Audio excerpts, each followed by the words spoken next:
এই জন্য বর্তমান যুগের তাদের বড় ওয়াজি মুফাসসির হিসাবে খ্যাত মাওলানা নুরুল হক অলিপুরি সাহেব কইছেন মিলাদুন চার্জ দিলে পাইবেন, দেখছেন নি কেউ?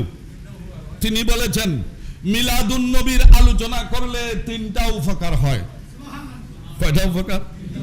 জোরে বলেন, কয়টা উপকার? আমি বলছি না, অলিপুরি বলছেন। অলিপুরি বলছেন 3টা উপকার হয়। 1 নাম্বার উপকার হইল মিলাদুন নবী আলোচনা করলে নফল সওয়াব পাওয়া যায়। আর আমরা বলি মিলাদুন নবীর আলোচনা করলে সব হবে নফল, আর মিলাদুন নবী আলোচনা করলে ঈমান বাইরা যায়। তাই তো নফলের কথা স্বীকার করছেন। 2 নাম্বার কোন মিলাদুন নবী আলোচনা করলে ইমানদারের ঈমান মজবুত হইয়া যায়। ইমানদারের ঈমান মজবুত হইয়া যায়। কয়টা গেছে?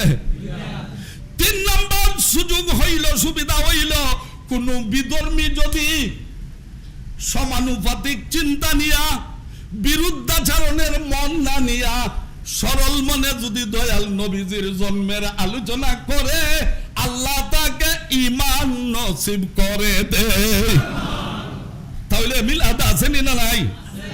এখন ফতোয়া খুনানো বেদাত না মিলাদ, জুলুস না মিলাদ। জুলুস পাইছে মুসলিম শরীফের হাদিস, মিলাদ পাইছে বুখারী শরীফের হাদিস, তিরমিজি শরীফের হাদিস। এখন বেদাত কুনানো ফতোয়া দিতায়। একটা ফতোয়া দিতে পারো আমরাও মানি, সেটা হলো ডুল ডফকি বাজাইয়া মিলাদ। এইটা বেদাত হইলে আমরা মানি, 1000বার মানি। তোমরা যেমন বলো বেদাত, আমরাও বলি বেদাত। তোমরা যেমন বলো কবিরা গুনাহ, আমরাও কবিরা গুনাহ। আমরা ডুল ডফকি বাজাইছি, বাজানোর পক্ষে আছি। মিলাদুন নবীর আলোচনা স্বীকার করে নিলেন, জুনায়েদ বাবুনগরী স্বীকার করে নিলেন, মৌলানা নুরুল ইসলাম কি করলেন? স্বীকার করে নিলেন। এখন এই সমস্ত একেবারে সিদ্ধান্তকৃত বিষয় নিয়া তেলচোরার মতো লাফালাফির আর দরকার আসেনি? বলেন, লাফালাফির আর দরকার? এবার বলেন, এখন এইগুলা সুযোগ না পাইয়া আমার ওই কুচক্রী মহল বলবে আমরা বলে নিজেরাই কইছি মিলাদুন নবী 606 খ্রিস্টাব্দে শুরু হয়েছে। আমরা বলে কইছি মিলাদুন নবী 600। আচ্ছা বলেন তো, আমরা কি মিলাদুন নবী 606 খ্রিস্টাব্দে শুরু হয়েছে কইছি? না সাহাবীর যুগে আছিল, নবীর যুগে আছিল, তাবেঈনের যুগে আছিল কইছি না? হ্যাঁ, একটা কথা বলি, ইসলামের 3 নাম্বার দলিলের নাম ইজমা। কয় নাম্বার? 3 নাম্বার দলিলের নাম ইরাকের বাদশাহ আরবিলের মুজাফফরউদ্দিন। ইরাকের বাদশাহ আরবিলের মুজাফফরউদ্দিন ইমাম কাউকবরী রহমতুল্লাহি আলাইহি বড় একজন মুহাদ্দিস ছিলেন, বড় একজন হাদিস বিশারদ ছিলেন, তামাম বিশ্বজুড়ে একজন আলিম ছিলেন। তিনি মিলাদের উপরে একটা বই লেখছেন। কার উপরে? আর ওই বাদশাহ 2000 বকরি, 5000 মুরগ, 700 উট জবে কইরা ওই মিলাদুন নবীর বইরে উদযাপন করছেন। মিলাদুন নবীর বইরে কি করছেন? উদযাপন করছেন। কইরা মিলাদুন নবীর গুণগান গাইতে গাইতে হঠাৎ কইরা ইয়া নবী সালামু আলাইকা কইয়া সবাই দাঁড়াইয়া গেছেন। বিশ্বের বড় বড় সকল আলিমি কেন ছিলেন, কেউ আর বিরক্তি করছেন না, সকল ইয়া নবী সালামু আলাইকা, ইয়া রাসূল সালাম আলাইকা কইয়া নবীর উপরে সালাত ও সালাম জানাইছেন। বিশ্বের আর কোন আলিম এটার প্রতিবাদ করেন? প্রতিবাদ যেহেতু করেন না, এটা কি হইয়া গেছে? ইজমা হইয়া গেছে। নবীদের আলোচনা করতে করতে দাঁড়াইয়া যাওয়ার বিষয়টা, অনুষ্ঠান করাটা, কি করাটা? তাহলে মিলাদ আইছে না অনুষ্ঠানিকতা হইছে? না জোরে হই না, মিলাদ আইছে না অনুষ্ঠানিকতা হইছে? এই আনুষ্ঠানিকতার মধ্যে কোনো আলিমে খেলাফ করছেন নি? শত বছর চলে গেছে, কোন আলিমে খেলাফ করছেন না। আমাদের কিছুদিনের আলিম মাওলানা আজিজুল হক সাহেব দয়াল নবীজির গুণগান গাইতে গাইতে বলতেছেন, নিখিল ধরণী তলে নূরে মুজাসসাম হইয়া জাহিলির অন্ধকার দূর করার জন্য আপনি এই দুনিয়ায় আসিয়াছেন।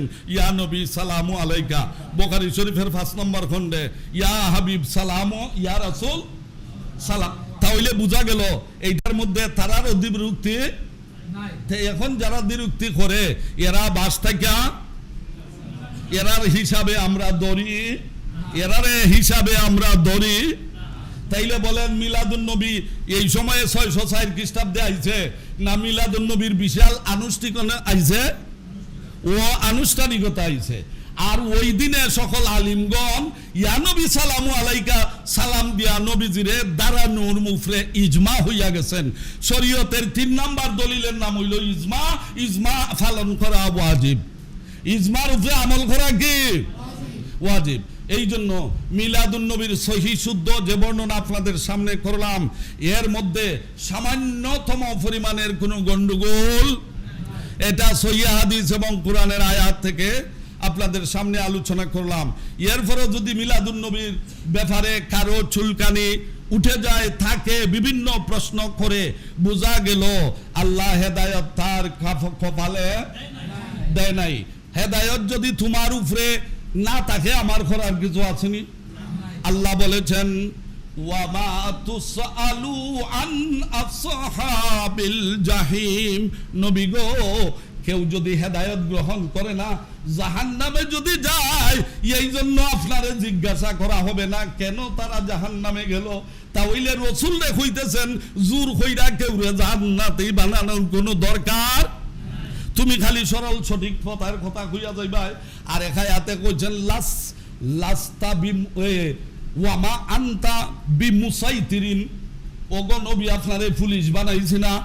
যেখানে আল্লাহ বলতেছেন বিধর্মীরে মারবার লাগে, তোমার ধর্মের বিপরীতে কেউরে তোমার মতে আনার লাগে তোমারে পুলিশ পাঠাইছি না, রাসূলরে যেখানে বলতেছেন।